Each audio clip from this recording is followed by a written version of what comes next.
안녕하세요. 반갑습니다. 시건년TV의 보험 좀 하는 언니 정리예요. 오늘은 이것만 알면 제로대 구입 신고 만만해요 라는 주제를 가지고 왔어요.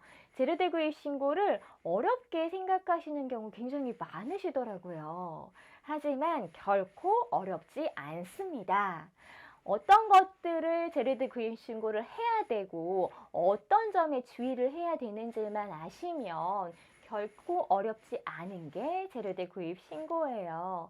뭐든 그렇잖아요. 막상 그걸 하기 전에는 그거에 대해 잘 알지 못하기 때문에 왠지 어려울 거야 이런 생각을 하기 쉬우시거든요. 제가 2번에 걸쳐서 이 제로대 구입 신고 결코 어렵지 않은 그냥 만만하게 할 수 있는 걸로 만들어 드릴게요.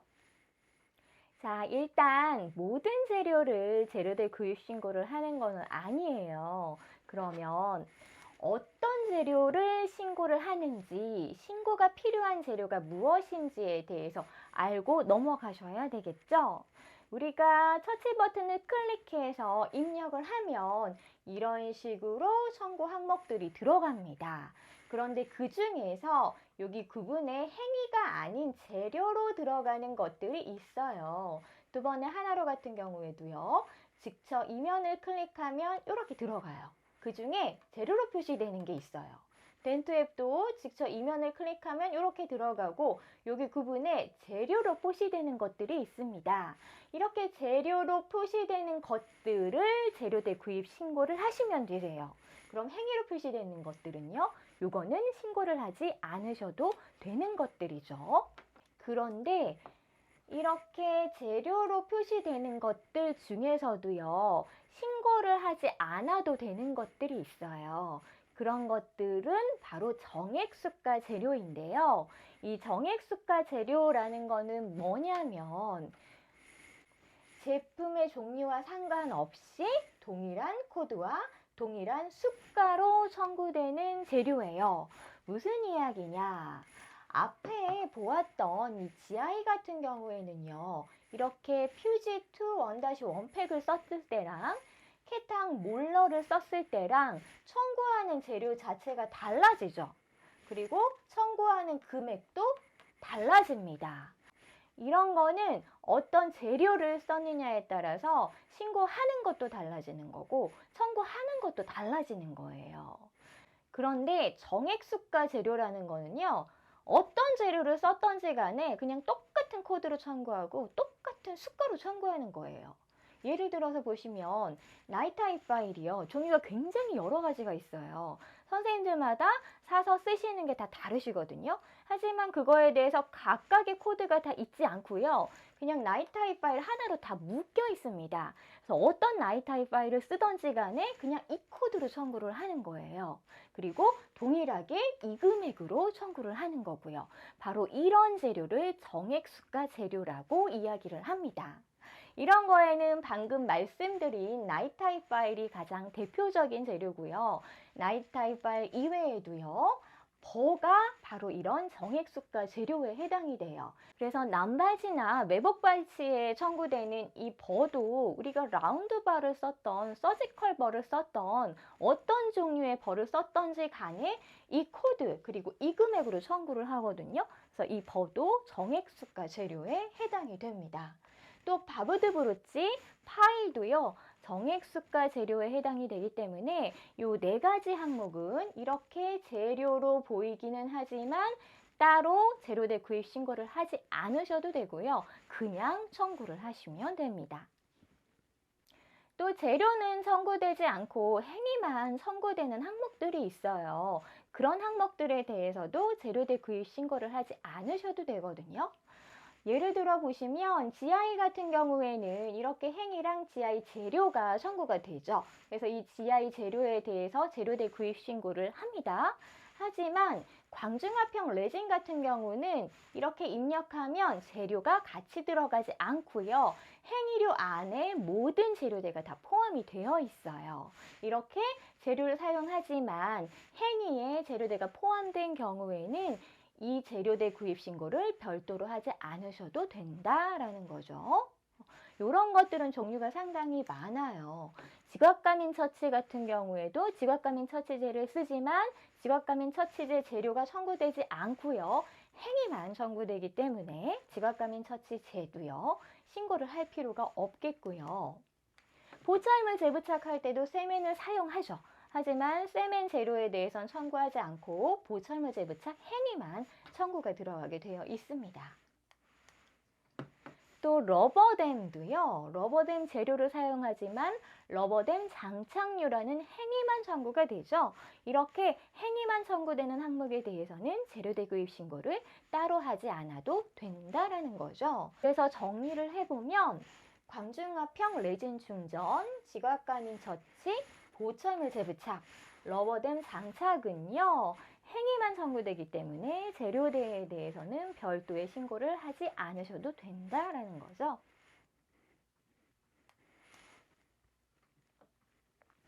또 비급여 재료는 당연히 우리가 청구를 하는 것이 아니기 때문에 따로 신고를 할 필요가 없으세요. 대표적으로 MTA 같은 경우에는 재료비를 별도로 비급여로 받을 수가 있죠. 그래서 MTA를 이용해서 근관 충전을 하시는 경우는 이렇게 근관 충전 행위에 대해서는 별도로 청구를 하고요. MTA 재료 비용에 대해서는 비급여로 별도로 받을 수 있도록 되어 있습니다. 이랬을 때 이 MTA는 그냥 비급여로 받으시면 되는 거고요. MTA에 대해서도 별도로 재료대 구입 신고나 이런 것들이 필요하지 않다라는 거죠. 그럼 재료대 구입 신고가 필요한 것들을 한번 분류별로 살펴보도록 할까요? 일단 가장 많이 신고를 하시는 게 바로 충전재는 거의 한 가지씩은 많이 쓰고 계시잖아요. 주로 자가중압형 GI 한 가지 정도는 가지고 계신 경우가 많으시죠? 이렇게 충전재에 대해서는 신고를 하셔야 됩니다. 그래서 자가중압형 GI, 자가중압형 레진, 캡슐형 아말감, 또 미라클 믹스나 케탁실버 같은 금속 강화형 시멘트도 다 재료가 청구가 되는 항목들이죠. 그래서 이런 충전을 하시는 재료에 대해서는 재료대 구입 신고를 모두 하셔야 되시고요. 임플란트도 보험 임플란트에 해당되는 보험 픽스처하고 보험 어뷰트먼트에 대해서는 각각 다 신고를 하셔야 됩니다. 그래서 사용하는 재료는 재료별로 어뷰트먼트도 종류가 상당히 여러 가지 것들이 있죠. 실제로 사용하시는 어뷰트먼트에 대해서 모두 다 신고를 해주셔야 되세요. 이 실크에 대해서도요, 우리가 청구하는 것이 있다라고 한다면 신고를 하셔야 되세요. 그런데 이 실크는 일반적으로 발치나 매복 발치나 이런 거에는 청구를 할 수가 없으시거든요. 시조골 성형술이라거나 아니면 치은방위 소파술이라거나 이런 술식을 할 때 실크를 별도로 청구할 수 있으신데요. 우리가 그런 술식을 해서 실크를 실제로 사용한다라고 한다면 이렇게 신고하고 청구를 하셔야 되겠고요. 우리는 치조골 성형술이나 치은방위 소파술은 하지 않기 때문에 실제로 이거를 청구할 일이 없다. 그렇다라고 한다면 굳이 신고를 하지 않으셔도 되세요. 또 지혈제에도요. 지혈제가 약제인 게 있고요. 재료인 게 있어요. 약제 같은 경우에는 별도로 신고를 하지 않으셔도 되시거든요. 대표적으로 사용하시는 게 바로 헤모스폰이죠. 헤모스폰 같은 경우는 약제로 구분이 되어 있기 때문에 이거는 별도로 신고를 하지 않으셔도 되세요. 하지만 재료로 되어 있는 지혈제가 있습니다. 어떤 것들이라면 뒤에 플러그가 붙어 있는 것들이 대부분 다 재료에 해당되는 지혈제예요. 이거는 청구를 하실 때 이 재료 비용이 들어가거든요. 그렇기 때문에 재료에 해당되는 플러그 종류의 지혈제를 사용하시고 이거를 청구하신다라고 한다면 이 지혈제에 대해서도 별도로 신고를 해주셔야 되겠죠. 또 본하고 멤브레인도요. 치저골 결순부 골 이식술이나 조직유도 재생술을 하는 경우는 이거를 또 같이 청구할 수가 있죠. 그럴 때는 본이나 멤브레인에 대해서도 신고를 하고 청구를 하셔야 된다라는 거죠. 물론 우리가 이걸 가지고는 있지만 우리는 치주 수술에 이걸 사용하지 않기 때문에 청구는 하지 않는다. 그렇다라고 한다면 별도로 신고를 할 필요는 없으세요. 그래서 보통 가장 많이, 그러니까 기본적으로 다 신고하시는 거는 이 충전재하고 임플란트에 대해서는 기본적으로 다 신고를 하셔야 되시고요. 실크나 재료에 해당되는 지혈제나 봄 멤브레인 같은 경우는 실제로 우리가 청구를 하신다라고 한다면 이것도 추가적으로 신고를 하셔야 된다라는 거죠. 재료들 구입 신고에 대해서 어렵게 생각하시는 거는 우리가 실제로 구입하는 재료들이 되게 많잖아요. 하지만 앞에서 보셨던 것처럼 실제로 신고하는 재료는 그렇게 많지 않아요. 그래서 이 신고하는 재료의 거래 명세에서는 별도로 보관을 해두셔야 우리가 신고하는 거를 누락하지 않고 챙길 수가 있거든요. 그래서 재료 명세가 되게 많죠. 그 중에서 앞에 해당되는 것들은 별도로 모아두세요. 그리고 그거에 대해서는 바로바로 신고하는 게 가장 좋으시고요. 그게 어려우시다라고 한다면 적어도 청구 보내기 하루 전에는 모아뒀던 것에 대해서 신고를 완료하고 청구를 하셔야 됩니다.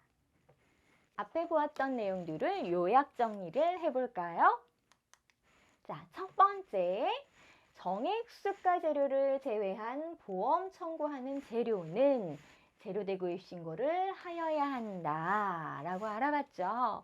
그래서 GI나 임플란트, 픽처하고 어뷰트먼트는 기본적으로 대부분 다 가지고 계시기 때문에 신고를 하셔야 되시고요.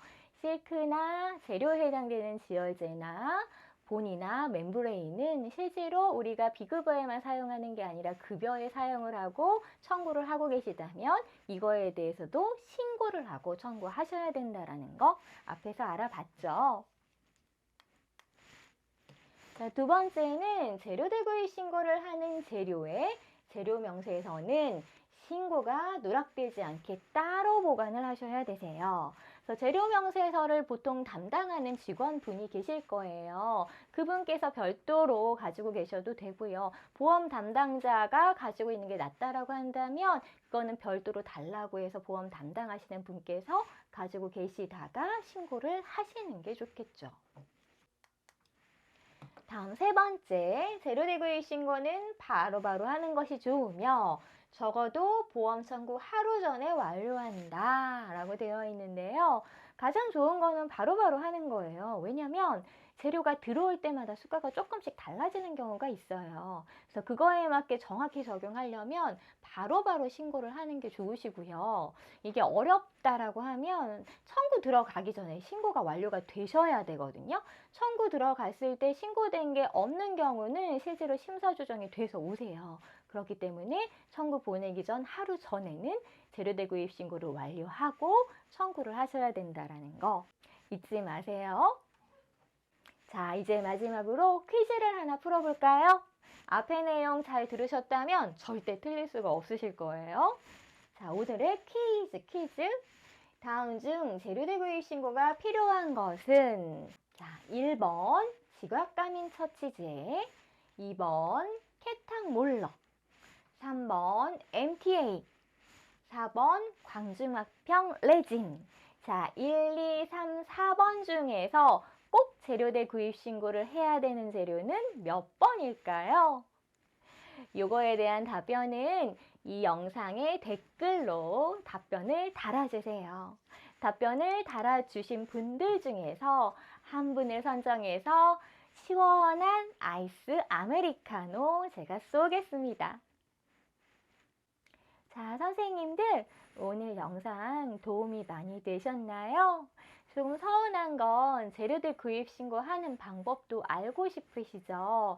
제가 이 영상도 준비를 하고 싶은데 여기에 같이 넣기에는 영상이 너무 길어지기 때문에 같이 넣지는 못했어요. 하지만 다음번에 한 번 더 준비를 하려고 하거든요. 그러니까 서운해하지 마시고요. 제가 이번 달 안에 재료대 구입 신고하는 방법에 대해서도 영상을 올리도록 하겠습니다. 오늘 영상 도움이 많이 되셨다면 꼭 해주셔야 되는 게 있죠. 구독, 좋아요, 딸랑딸랑 알람 잊지 마시고요. 저는 다음에 더 좋은 내용으로 찾아오도록 하겠습니다. 감사합니다.